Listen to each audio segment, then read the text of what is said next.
나트륨 양과 혈압은 큰 관련이 없다.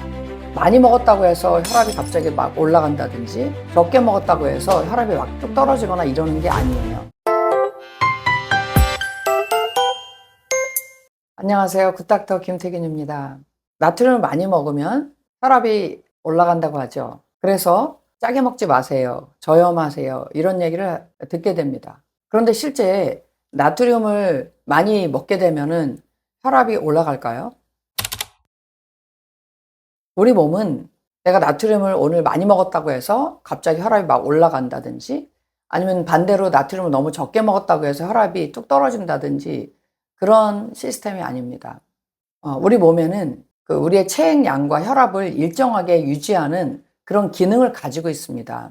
그 시스템을 레닌, 안지오텐신, 알도스테론 시스템이라고 합니다. 신장으로 들어오는 혈류량을 인지해서 레닌을 분비하든지 아니면 레닌 양을 줄여서 혈압을 일정하게 유지하게 합니다. 나트륨 역시 마찬가지예요. 나트륨을 많이 섭취해서 혈액량이, 체액량이 많아지게 되면 또 그것을 시스템을 통해서 너무 많으면 소변으로 분비하게 하고 또 너무 적으면 재흡수하게 하는 그런 일을 알아서 계속 감시하고 있습니다. 그리고 실제 생활에서 한번 생각해 볼까요?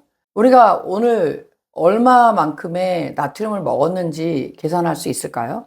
실질은 없죠. 그냥 단순히 지금 알려진 거, 예를 들면 라면 한 그릇을 국물까지 다 먹으면 나트륨이 2100mg 정도 들어있으니까 그렇게 많은 양을 먹었다. 또 짬뽕 한 그릇을 먹게 되면 국물까지 먹었을 때 나트륨이 4000mg 정도 들어있다. 뭐 이런 정도 알고 있죠. 나물을 먹었을 때 얼마를 먹었는지, 또 국 한 그릇을 먹었을 때 얼마를 먹었는지는 계산하기가 엄청 어려운 것입니다. 그리고 그 양이 내가 오늘 무엇을 먹었느냐에 따라서 굉장히 변화가 많이 일어나게 되죠. 그럼에도 불구하고 그 사람의 혈압은 일정하게 유지될 수 있는 것은 아까 말씀드렸던 레닌, 안지오텐신, 알도스테론 시스템이 잘 작동해 주기 때문에 일정하게 유지될 수 있는 것입니다.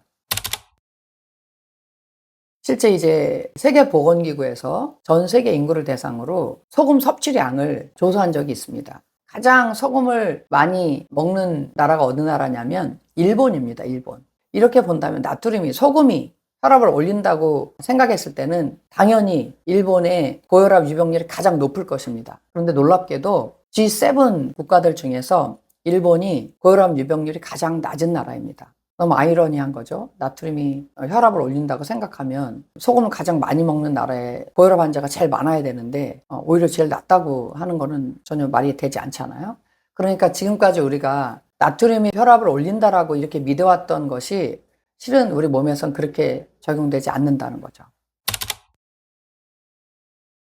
아주 오래전부터 1900 거의 50년대부터 시작해서 나트륨을 많이 먹게 되면은 혈압이 올라간다라고 하는 논문들이 계속 나오기 시작했고, 그래서 이것이 의학계의 정설처럼 지금까지 돼 있었어요.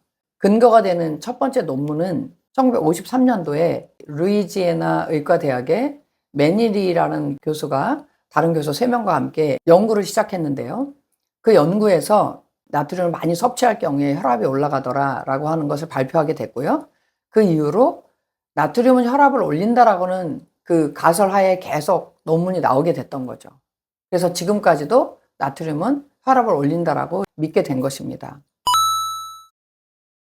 그 메넬리 교수가 했던 그 실험 내용을 잠깐 살펴본다면 흰쥐 193마리를 대상으로 해서 12개월간의 실험을 했습니다.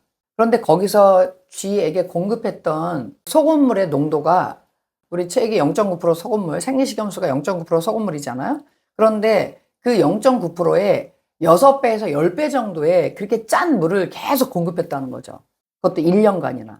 그럼 여러분, 이렇게 많은 소금물을 먹게 되면은 당연히 몸이 붓겠죠. 당연히 혈압이 올라갈 수 있겠죠. 왜냐하면 너무 진한 소금물을 먹으니까 계속 물이 맥힐 것이고, 그러면 당연히 체액이 많아지고 혈압이 올라갈 수밖에 없을 거예요.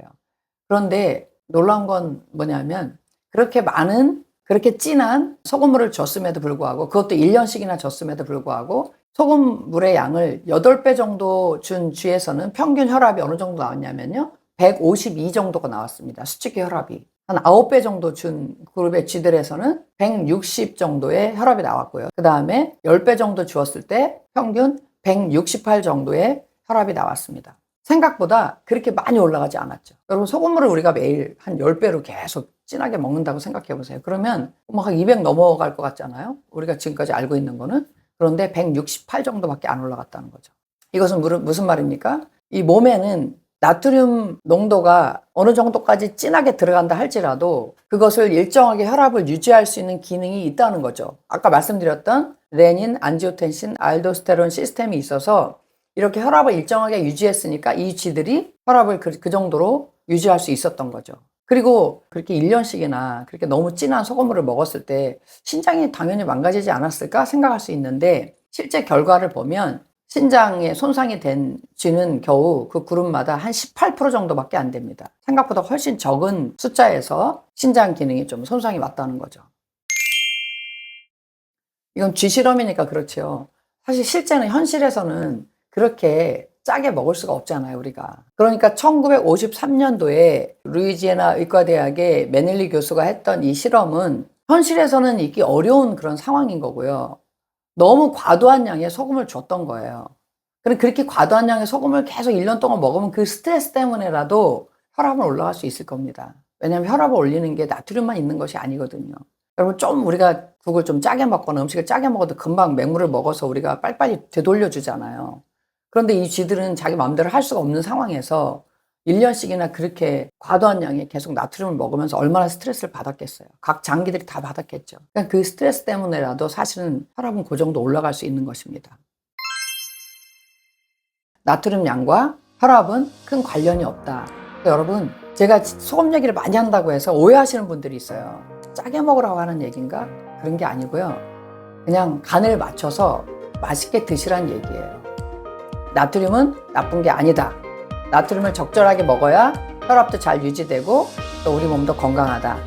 우리의 위도 즐겁게 일해서 소화도 잘 시킨다. 뭐 이렇게 생각하시면 될 것 같아요. 그래서 나트륨을 적절하게 드시고 간을 맞춰서 맛있게 드시라고 말씀드립니다.